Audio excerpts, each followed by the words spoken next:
So before we start the video, we want to issue out a content warning. This topic is about death, the afterlife, and mentions the topic of suicide. If you're not comfortable with the topic, please stop listening for your own sake, okay?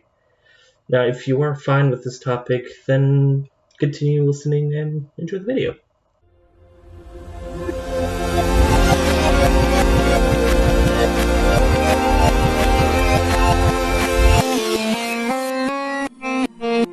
Welcome back to the best podcast ever, Team Code Green on Air. If you didn't hear that content warning over there, we are going to be talking about some pretty heavy stuff, so this isn't going to be your normal podcast. It's just going to be a little more serious, just a little more awesome.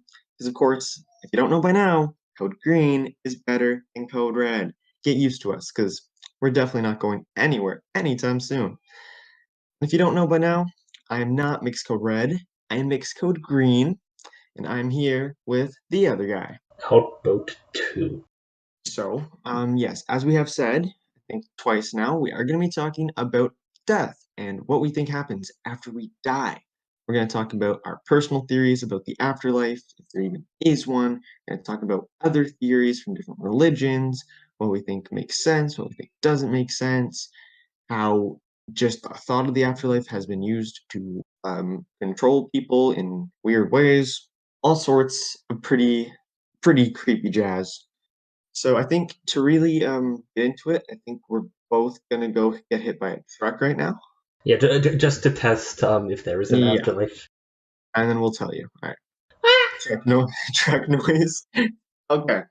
Uh, so I thought it'd make sense if we could start off if we have our own personal theories of what happens after you die.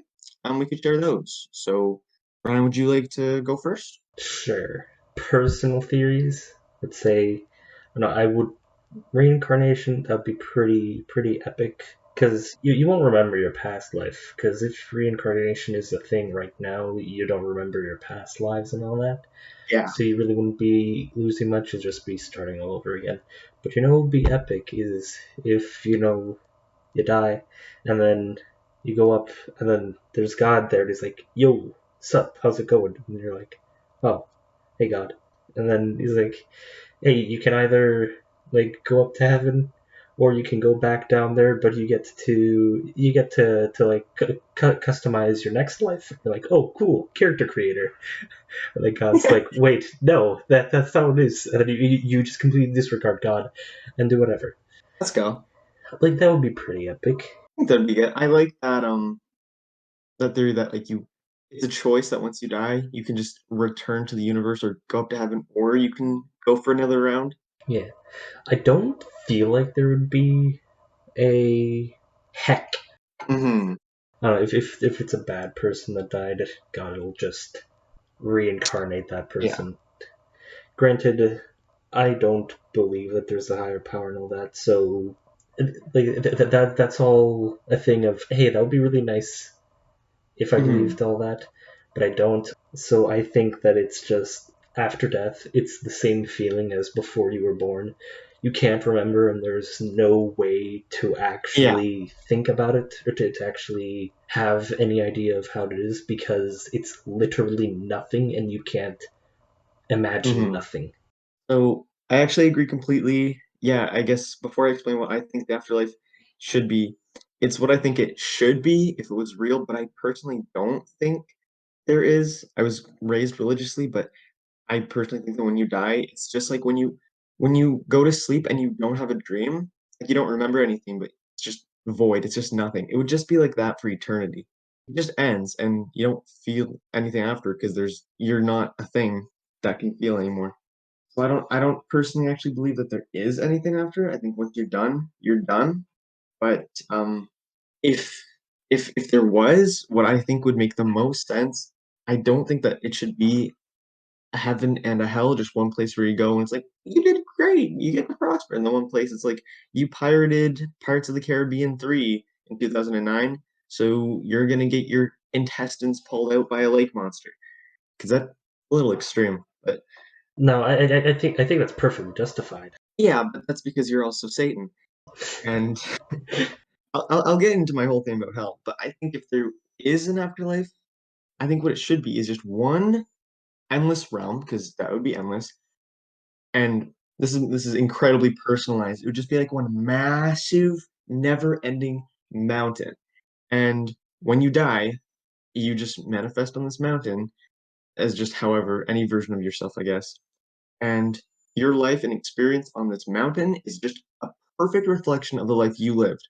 So if you were like a philanthropist, you did great things, you gave your life to helping others, you'd be very high up there and you'd get all the goods that you want.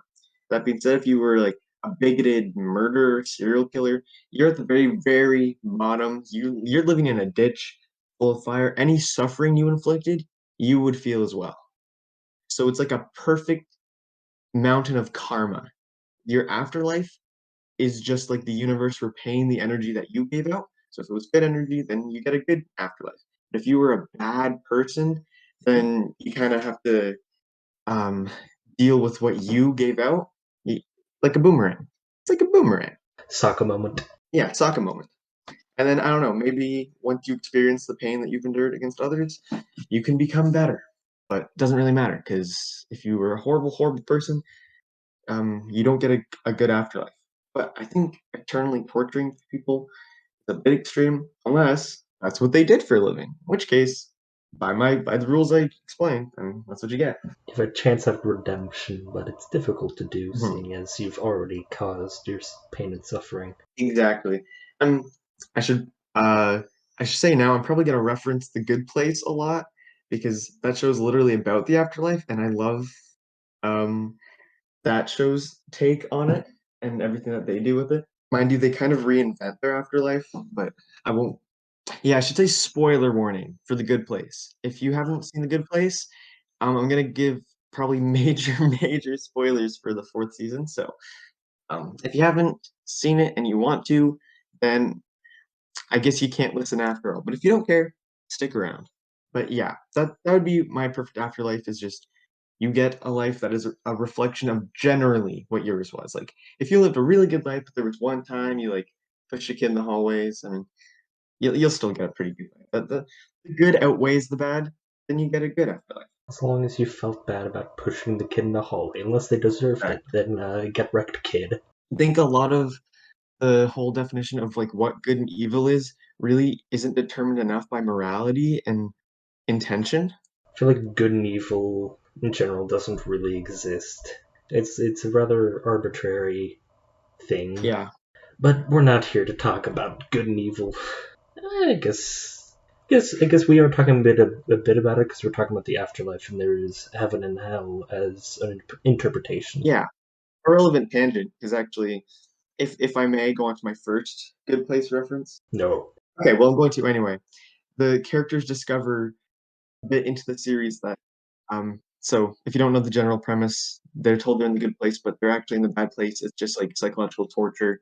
But then they get out of it, and their demon who is torturing them actually learns to change, and he's trying to get them into the good place. And they find out no one's gotten in 500 years. And they're like, "What? How's that possible? You saying there hasn't been a good person?" But it turns out that's not the case. It's just like on very specific cases, like the tiniest little actions cause just a ripple effect. Like the one I think was a dude who bought roses for his mother, which one person got into the good place for, but this dude didn't because the roses he bought were from a bad company that was supporting an even worse company, and it was made with pesticides that were killing other animals. It was kind of like a really clever commentary about how there's no ethical consumption over capitalism, but um, people were getting punished for things that they were technically doing bad by supporting without realizing. Which one, it was Twitter moment. yeah, it was mainly just an attack on capitalism, but also just kind of an interesting take on just what we know that we're contributing towards, which is bad, and what we don't. This was really good if you're interested in ethics. It has a lot of ethical stuffs, but I just want to get that one point out of the way. Death as a topic is very fascinating because overall humans fear a lot of the fear of death is a very common phobia, Yeah. mainly because death is an unknown and humans tend to fear what they don't know. And Exactly. just the fact that death is unstoppable, you cannot stop death. Hmm. Everybody will die at some point, and there's nothing that you can do about it. exactly. And once you're It, dead, you're dead. There's no it's way to over. come back. And like, as terrifying as that can be, I've kind of learned to find comfort and acceptance in that because it's kind of like no matter how life gets, say I'm about to die. Well, hey, if I die, I'm not going to suffer anymore. Am I right? If the world's on fire and a comet's coming, well, dinosaurs round two. Gonna go meet some ghost dinos. I used to be mortified by the thought of there being nothing after death. Like I was just saying that I personally don't think there is anything, which I can say now and I'm not scared of it. But I used to be like when just the thought of there being nothing, it's just darkness, nothing after that forever. I was like, no. Like it kept me up at night. I was like, no way. No, there can't just be nothing after. Like you gotta like go up to heaven and like have a dance party with God or something. So just like being eyes closed forever, that was really scary at first, but now it's a little less scary. I don't know.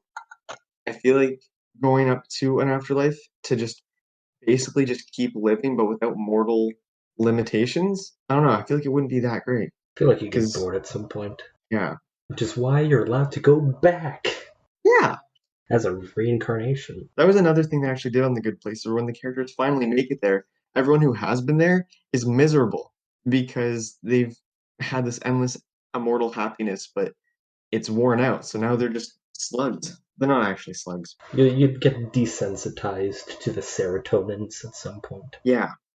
And that's like the whole final conflict is the main characters like they live in the afterlife happily, like thousands of years, but eventually they don't want to anymore, so they go through a door where they just turn into stardust. That's as simple as that. It's interesting how throughout humanity there's been people that try to have workarounds or even try and find immortality. Like the reason gunpowder was created was in an attempt to create an immortality tonic thing. Really? Yeah, I actually didn't know that. which is, if you think about it, very ironic. Mm-hmm. The fact that people don't want to die is just Mm-hmm. the fear of death is what pushes a lot of people to do some of these things of just trying Yeah, not to die. Because fear in general is one of the best motivators to do things. that's true. Very powerful. It's a very powerful source of manipulation, if that makes sense. Oh, absolutely. But it's just I don't know, the unstoppableness, the inevitability of death is it just doesn't seem like there's a reason to fight it.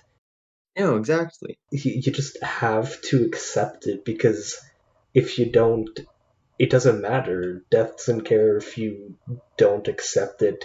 You're still going to die. Yeah. And I think like accepting it can honestly be more liberating and kind of free of the fear. Because if you know that your life's going to end eventually, and if you really think about how tiny your life is, it becomes really freeing to who you are as a person. Because it's like, YOLO, you only live once. But yeah, you only live once. So it can be kind of a motivator to be like, I could literally die right now. Like, for all I know, someone in another country just sent bombs to my home. So I should live my life and be happy now, you know? Make your life worth the Yeah. life that you're living. Like knowing that there's a limit pushes you to live it to the fullest. You don't want to procrastinate living a human life. It's just interesting that just any living creature actively doesn't want. They actively avoid death because they want to go on for as long as possible. Hmm. Suicide victim survivors, they've said like when they were attempting suicide, they immediately felt regret, Hmm. which is just it's a very interesting thing. If you're so sure of it, and then once you actually go about doing the deed, once you get to the point where it's almost where the point of no return, you're just like, wait, no, I don't want to do this. Yeah, because like once you get to that point, there is no return. And like I've had people in my life who have been suicidal, and obviously I'm not going to share any of those stories, but like they've all stuck around. I've never actually lost anyone to it, and like they're doing a lot better now. Like I've seen their lives improve, and that like if they had gone through with it would never have happened, but like it did genuinely get better. Now some people like literally thriving, living a life like 20 times happier, smiling so much more, and just you see a lot of change and growth if you it's really hard for every different person because mental illness is also incredibly crippling. But when you're able to win that fight and say, no, like this is my life to live. Like I got to live it through and try and like wait. If you're willing to be able to for it to get better, like it's worth it. Yeah, it's just very difficult in the moment just because Yeah, everything's just beating you down and it just doesn't seem like there's a light at the end yeah, of the tunnel, even if there is. yeah. Because sometimes it's like just come up with this analogy on the spot. It's like a star billions of miles away. Like it's still there. It's far away, but that light is still very much shining. The light's just far away. But it's just difficult to have to just keep going Yeah, sometimes. But it's worth it. It's worth it. different for every situation as well. With death and the fear of it, people usually associate like Hades or the Grim Reaper as evil people when really they're not. It's just like the Grim Reaper doesn't kill people. The Grim Reaper just brings them Guides them. from the mortal realm. Yeah, just guides them from the mortal realm to the afterlife. And that's a pretty sweet thing, because wouldn't it be like super lonely if you Yeah, just had to go there yourself? And then you just have a Reaper guy that's like, hey, come with me. We'll walk and talk. I'll show you how to get down there. And it's very sweet. It's just Hades as well is the god of the dead. Thanatos is the god of death. Thanatos is the one that like brings everybody down. Um, Hades just manages the dead, but it's just like Hades isn't a bad guy. I mean, okay, no, he's a Greek god. Greek gods are all bad. And there's like different interpretations of him, but there's the one where he kidnaps Persephone. That one's a bad oh yeah, Hades and that's all that. But anyways, it's just he's not evil. He just deals with a very bad subject, I guess. I used to think when I was little that I didn't really have any concept of a Grim Reaper. I didn't know what that was when I was very little. So, as you know, I had a pretty heavy loss when I was very young. But close to when that person's time was up, I was like looking up at the ceiling in the hospital room and I was wondering like I thought that the angels would come down and just lift the person up, like just take them up. And I was looking at the ceiling like, how are they gonna get through the ceiling? I just assumed that they would literally come straight down because I thought heaven was a physical space, just like literally in outer space. So they would just come down from space and just take people and then fly them up and then they'd be safe and happy in heaven, which is kind of funny in hindsight because I was like, how are they gonna like I could understand that the angels they can go through walls. How do the people out there taking go through the walls? But mind you, I was also 3, so didn't have critical thinking skills yet. There's a lot of different interpretations of the afterlife, which is fascinating. Because, in that sense, nobody truly knows what happens to the afterlife. Mainly because nobody's ever come back, because it's impossible. Like I know there are people who have like hearts have stopped and been pronounced dead, but then they were revived. But that's not like being dead for like 3 days and then coming back out of your tomb and being like, "Yo guys, it's me, Jesus." Yeah, it's like nobody's come back from because with heart attacks and all that stuff, there's still a window of still being able to bring the person to like restart their brain and all that. But it's that nobody's come back from being dead. Yeah, exactly. It's like we'll never know. And like if there is an afterlife, you won't know what it's like until you get there. But if there isn't one, you won't know ever. And just I feel like all these different interpretations just proves that we have no capability of understanding what the afterlife is. And like it's kind of scary that we never will. But I would say, like, on the other end, it's kind of, let's say it's rather comforting to know that you just get thrown there and it's just there. Yeah, It's just like you don't know and you don't have to use any of your brain power to actually think about it because you literally cannot fathom it. another thing I like to think about in the afterlife is like if you go to the afterlife, how much of you actually goes? Because like what kind of form would you have and what kind of like because we have emotions, right? But those are just like part of our biological bodies and we have them for a reason. Like we developed such complicated emotions and abilities of empathy that most creatures just lack for a reason. But like if when you go to the afterlife, you're not going to need those biological functions. Would that include emotions, and would it even like? And if like, well, yeah, of course, but why would it need to? If it's like not like a godly heaven, if it's just like something else, would you even be a person, or would you just be like a soul? That your consciousness is this life essence that powers you. Yeah, and souls on their own are kind of very interesting to think about. The thing, because there's 7 billion people on this planet, and there wasn't always. So would that mean that there are a finite number of souls that are just being recycled, or are they just creating more souls? How are souls created? Yeah, exactly. Like that's something I think about. Like, where does the actual soul go? Because that's not something. It's not a physical part of our body, but it's there. Like, what's we know what's powering us. It's the big bulging heart pumping blood. But where's the like what's going on in the brain there? So I guess that's where the soul would actually be. But like, what it doing though? What the brain doing? What's the brain doing? Where's the soul? Where does it come from? Like two people just create a living entity with a soul. Because humans are the most like yeah, I mean like yeah, most advanced naturally. But we also have the most brain capacity and function. Like, do animals have souls? Do all of them? There's certain I think Buddhism, or maybe I think it's that one that's like every single living being has soul. I think Buddhism is the one with karma, Mm, because the whichever religion with karma is the one that interprets everything having a soul, every single living creature, including plants. right. Gotcha. Are you Googling it? Yeah, because I do know that there's Buddhism and Hinduism, which I do mix up just because they're similar sounding words. Mm-hmm. So let's see. I believe. Okay, so Buddhism is the actual religion. Okay. Yeah, because those are the ones that's the ideology of avoiding self-indulgence and all that stuff. Okay.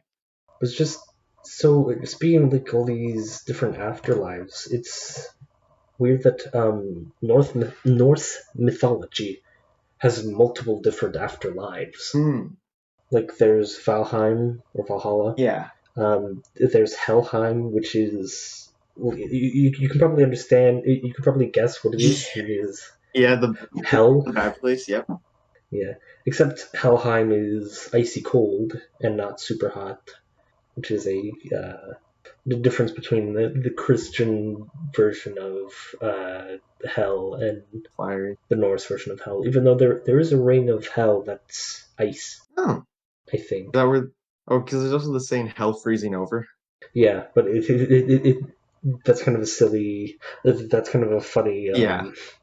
a funny saying, seeing as there's an interpretation where hell is cold. Mm-hmm. But I think there's one of the rings of hell that are icy, and then there's one of and I think the bottom one is just a void. Let's go. You know, I just really like these different mythologies, and when I say mythologies, I mean like these different interpretations of the world. No, agreed. It's just so fascinating and just so interesting, and they make for very compelling stories. Because if you couldn't tell, I kind of like stories. Oh, really? Yeah, me neither, actually. But yeah, it's just like with Roman Greek mythology, which is basically the same thing. Honestly, it's just name differences. Yeah. And then there's Norse mythology, there's Christian mythology, and all that stuff. There's just a lot of different interpretations, and just the stories that come from it. It's just so fascinating, in my opinion. Yeah. But I'm getting off topic, That's all right. and I've forgotten all the other afterlives that are in Nordic mythology. We'll save mythology for a different Yeah. time. I'm not as well versed in different mythologies, so my presence would be kind of wasted. But speaking of wasted, that's what happens in the one video game when you die. Wasted. Haha. Hey, what game is that? Is that Grand Theft Auto. okay? I thought so. I just didn't want to say it, and then you'd be like, "No, it's not, you dummy." But two would never. In Crone would. Yep. Yeah, Incarone would, because Incarone's stinky and mean, but I don't not I mean, yeah, I yeah, agree. you're my best friend out with two. If I can now, because we were talking about religions, I'd love to go on a tangent about how the theory of the afterlife has been weaponized in some religions. Christianity. Not mainly, yeah, mainly Christianity. Because I could go on a whole tangent about how Christianity has been weaponized to control people's opinions and stuff. But I was very shocked when I was reading and researching about how like the Bible does not actually reference hell as a place that's like an afterlife that you go to burn and suffer for your sins, and that the only thing close in the Bible was a actual physical place. And I don't remember which place, but I did look into it, which was just an actual burning ground. It was either near Nazareth or it was somewhere, but I don't want to say the name and then be wrong because, well, that'd be pointless. But so they essentially kind of just twisted it and told people that there where you would burn forever, which on its own doesn't make sense with a God who is so loving that he let his son die for our sins so that we could sin and go to heaven. But if you do not repent for your sins, if you don't feel like any remorse, or if you just don't believe, then you burn, you suffer. What kind of merciful God who believes in redemption would just let you burn for eternity? That's messed up and doesn't really fit I think what they try and tell you. But then, of course, with this hell that they told everyone about and scared everyone from going into, they used it so they could tell people what does and doesn't get you into hell. And through a fun little series of mistranslations, that includes being gay, which then led to a lot of religious-based homophobia for centuries, and very much still residing in present day, and also transphobia because if you're defying what God made you to be, then you're going to go to hell. And I can assure you that is never said in the Bible.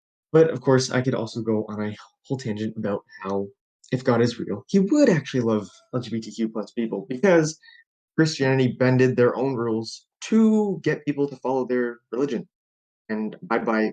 You see, here's the thing: if God didn't want you to be gay or to be trans, wouldn't God just like not make that be a thing? Now that reminds me vividly. I think I've told you about this book before. It's a book called Illegal Alien about like actual extraterrestrials, and the aliens have a belief. Like they believe in a god, but they just do whatever. They don't have any sort of form of morality or right and wrong because they think that if anything was wrong, then their god would stop them. Like it just wouldn't be possible. Why would their god let them do something bad? It's like when someone gets like brutally murdered, they're not phased because if that's wrong, then why did God let it happen? Why didn't God protect that person? Which is like honestly kind of fair. I'm not saying go around killing people. I'm just saying if there's a God, why would they let people suffer? It's all part of God's plan. But of course, that could easily spiral into a whole different topic. So a bit back on track. Yeah, I just think the way that the concept of hell has been used to scare people is super messed up, super horrible. And I'm glad that I was able to find sources so I can be like, oh, nice. I can kiss Matt and not go to hell. Just kidding. Jill, if you're listening to this, I love you. Just a joke. For legal reasons, that's a joke. For legal reasons, I literally swear on my life. Also, with those interpretations of Christianity with hell, there is no such thing as demons, they're all just fallen angels. Mm, And Satan and Lucifer are two different entities. Lucifer used to be an angel, then got yeeted down to heck because Lucifer didn't like the way that God was running things and was like, hey, God, you're cringe. And then God was like, okay, so you're seeing as you're going to defy me, I'm going to send you to hell. yeah, which is like, huh. So I guess God has a few ego problems. But then Lucifer got yeeted down, and then Satan was like, yo. And then Lucifer kicked Satan's ass and became the Emperor of Hell. That's cool. I was gonna And say, also another. Oh, no, go. oh, I was just gonna make a joke about how God needs to learn to be open to constructive criticism. Yeah. I think that there's also seraphs, I think, are the six winged beings that are humanoid. They have. They use two of their wings to put under their feet, so that way they're not touching the holy ground of God because God doesn't want them to have their feet touch the ground because I guess I don't know, that seems like extreme and rude Yeah. and just unnecessary.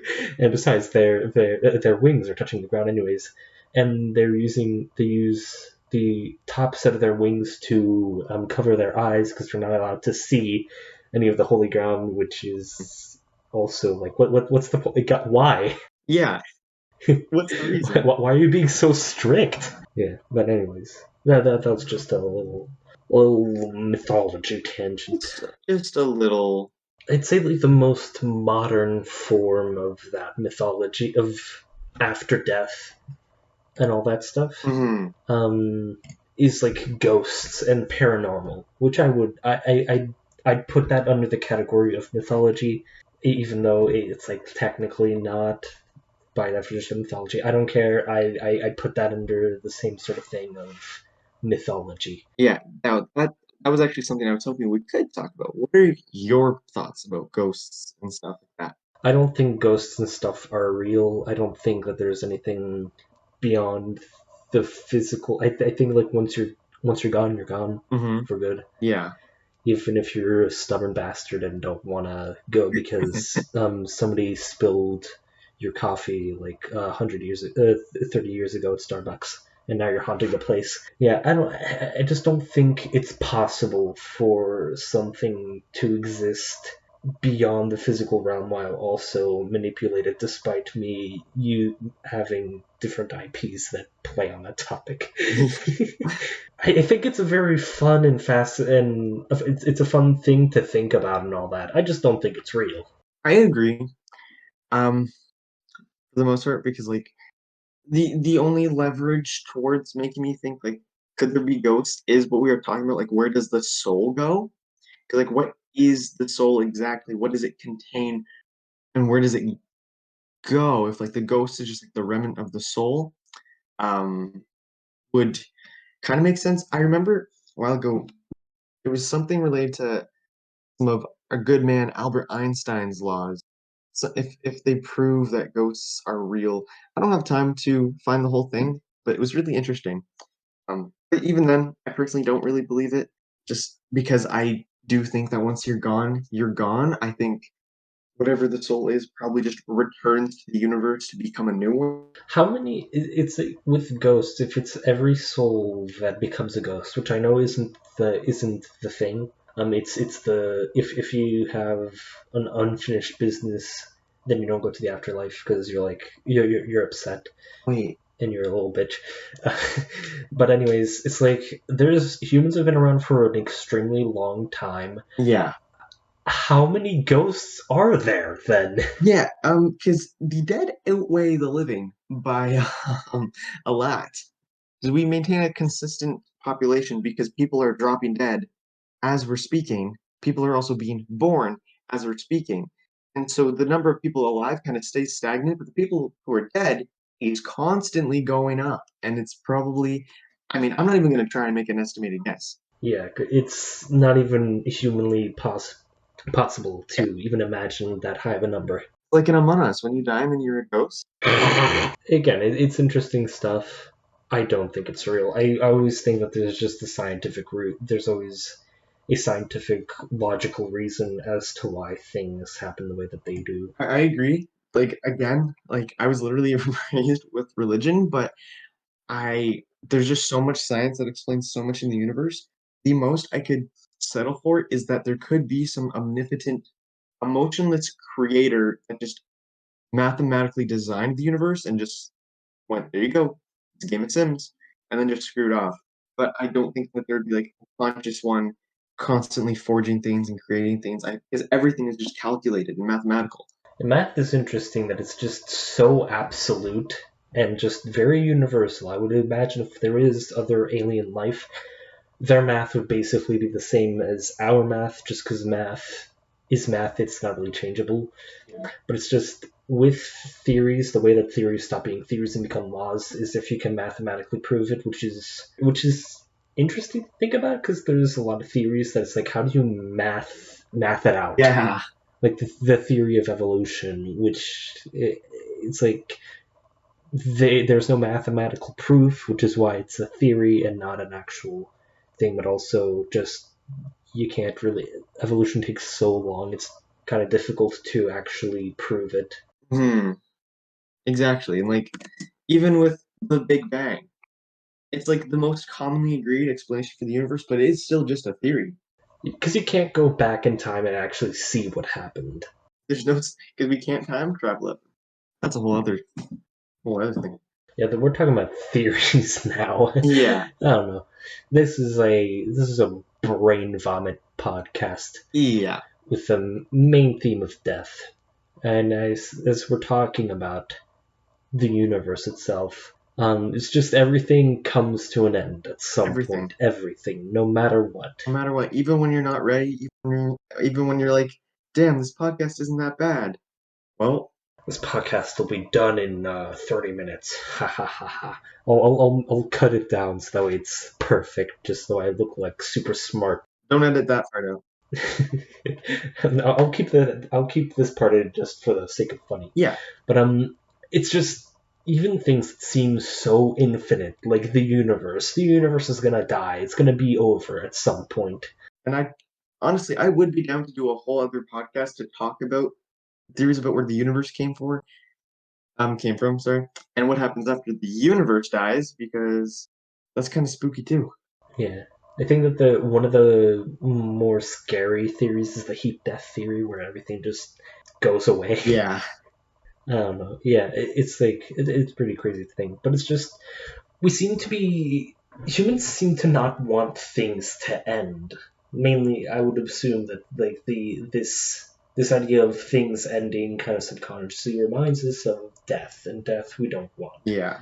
But it's just shows like there are shows that just keep going on forever and ever, like SpongeBob and Okay. Simpsons. I was gonna say why were you about to say SpongeBob? But yeah. It's like they go on forever and ever, but it's like things have to end. Things need to stop because how are you going to go anywhere if things don't just end? Wow, we're really giving our viewers a lot to think about today, huh? This is more philosophy than they were anticipating with you and I doing a podcast. They The saw philosophy they cast. saw Leaf and Ryan in a podcast and they were like, "Oh my God, this is going to be pure chaos." But nope. Now we're making you question your reality. There's gonna be a lot of anger and insults and forehead jokes, but no, they're just getting, hey, why are we alive? I mean, I'd say with my whole idea of living, it's just you make your own reason to live. I don't think that there's no actual reason to live. There's no point why anything is happening because it'll all be gone in the end, so it doesn't matter. It's your job to think of, hey, why do I want to live? Exactly. 'Cause What is my purpose? biologically speaking, everyone's purpose is to make more people, but not everyone wants to do that. Like me, And we like really me. don't need that. Yeah, seeing as there's like 7 million people, we need to tone it down a bit. Oh, yeah, But anyways, it's this just this thing of people just don't want things to stop. And just they want to get these things back. The oh, happiness. Hmm? I just had an epiphany. People don't want things to stop. That's why climate change is still a thing. Yo, that's right. Yeah. And as a result, the world's gonna stop. Humans fear change, I would say, because there's a lot of people that just refuse to change and stuff because they take comfort in the things that they know, and change is unknown. It's very scary. Which is again, like I've said, like what I said in the beginning of the podcast, is just that humans don't really like the unknown because the unknown is scary. We don't know; it's uncontrollable, and we don't like not being able to control things. But chaos is kind of what brings us forward, what makes things happen. Exactly. Because without chaos, and if everything's all orderly and everything's doing a certain way, people aren't going to be too happy because, well, there's no choice. There is no choice. And without knowing what's coming next, you can't be ready, so you can't really be comfortable. 'Cause it could be bad, but that'd be dumb. It's just the fear of having bad things happen. I don't know. It's weird just how things move forward because of bad things.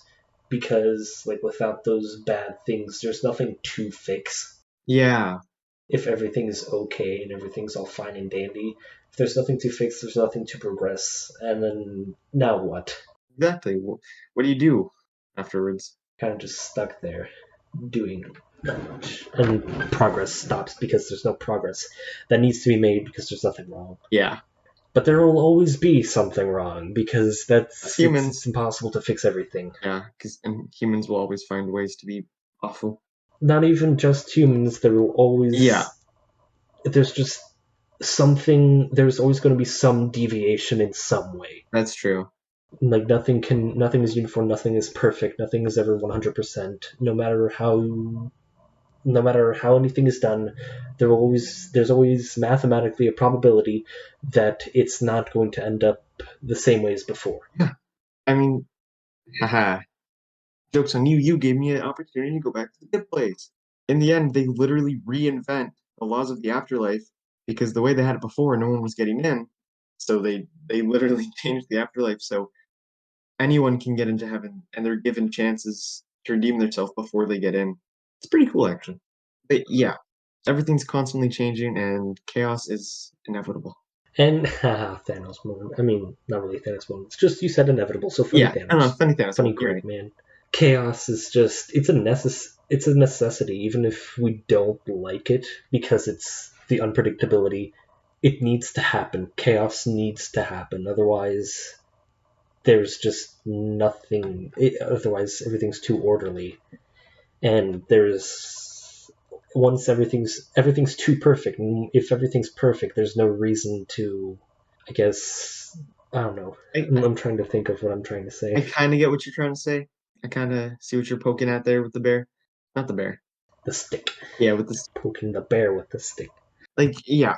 Well, because it's like, it would be nice if we could live in a world where everything was peaceful and everything was suffering. But that's idealistic and Yeah. impossible And and naive. if everything was peaceful like that, even then it would be bad. Because if there was nothing around in the world, then no one would be suffering. And so people would not be grateful. Without suffering, there's still going to be suffering Yeah. because people will just be bored and not know what to do. Yeah. You know, when you're sick and you have a stuffy nose, and then you're like, God, I take having a clear nose for granted.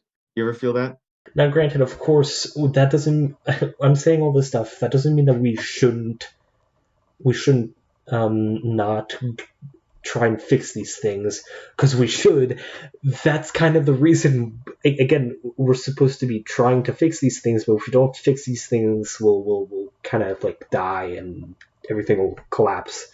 It's a balance of order and chaos because too much chaos, everything is destroyed. Too much order, and there's nothing to do. Yeah. Too much order, and there's no individuality. Yeah, it's just it all comes down to a good balance where Yeah. it's like the bad things kind of need to happen, even if it's like they're bad things. Nobody wants that to happen, but it's necessary, which is unfortunate. But yeah, That's a lot of life. It's unfortunate, but necessary and inevitable.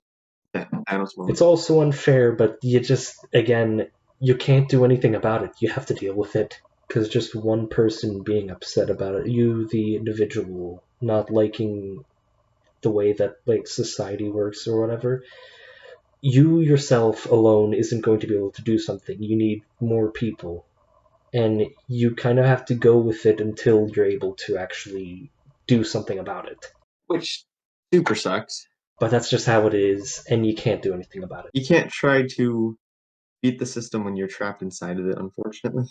One person can't do everything. You need it's a group effort, and I guess that kind of brings it back to death. It's just like, but death is just the most absolute thing.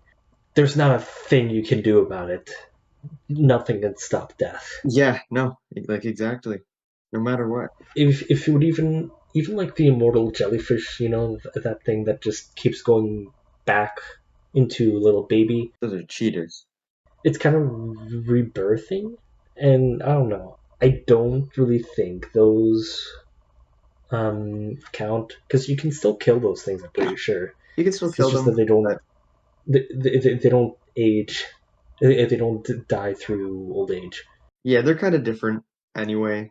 Yeah, welcome back to Team Code Green on air. Today we're gonna be talking about why jellyfish are the worst. It seems like we've gone to a standstill. I think all that's needed to be said has been said. Death is inevitable, it's unstoppable, there's no way to fight it. You gotta deal with it, unfortunately. But it's not something to fear. It's just I mentioned this like way earlier on. It's a wake-up call to just I've kind of gotten into the habit whenever I can. I try to tell my friends that I care about them, and I always like to give my friends hugs goodbye because literally anyone can die at any given moment, which is scary, but it just means you gotta make sure you're not wasting your time. You have a finite amount of time, use it wisely. Don't push things off, say what you gotta say, and just get on with your life so you can live it as much as you can because you decide what your life is gonna be and what your purpose is. Also, be a good person, because bringing suffering to everybody, that's kind of not very nice. Don't be a Jeffrey Bezos. Yeah. Be a Mr. Beast. Well, for the most part. Be Mr. Beast, but specifically Mr. Beast if he gave us a lot. Exactly. Mm. Give us the money. Yeah, No, we've all we've got. yeah, Time, death doesn't care about us. We're the only people that we have. Let's make the most out of it. exactly. We should be cherishing each other, taking care of of each other, because that's just what else can we do? We're all in this together, so let's make it a worthy ride. Let's make it a fun ride. That's what I'm saying. All aboard the roller coaster. I think that's a good point, a good happy note to end it off on. I agree. So I hope all of you enjoyed listening to us talk about all this stuff. It's a heavy topic, we know. Hope we didn't make you too sad, but I guess if you stuck around, you probably didn't really. This probably didn't affect you that much, No. but And if you're watching on YouTube, feel free to comment what your personal interpretation of the afterlife is. We'd love to hear your thoughts. and I guess with that, we'll see you next time we are on air or not. Bump, bump. Oh, a truck.